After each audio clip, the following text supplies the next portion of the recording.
The 7 causes of Rotary, ang maternal and child health, naisip ko na bigyan namin ng tulong yung mga nasalanta ng bagyo, lalong-lalo na yung mga kababaihan na naguluhan sa kanilang kalagayan.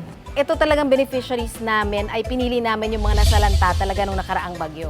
Pagcor, through Kong Dino, also gave us yung mga goods, yun yung dried goods na may tsinelas, kulambo, tapos meron din silang grocery pack. Ngayon meron din kami mga kaibigan na nag-donate ng Uratex foam. Nagbigay ako ng konting pangpaganda para lang sumaya sila kahit na binahabaha sila. Ang gusto namin ay wag silang makalimot na mag-alaga sa kanilang sarili. We make it work for everyone. Oh, unite for good. Oh, you and I, we should stand as one, hand in hand, make a change.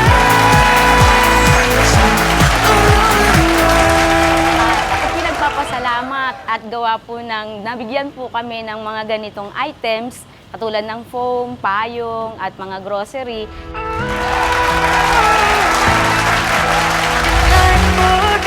And I must say that he is the most deserving for the role. And the Good President title suits him so much better because he is not just good, but he is generous, thoughtful, and full of enthusiasm in all of the projects that he is initiating for our club. So Ramton is really a good fit, and he is the best as the Good President for Rotary Club of Tanay.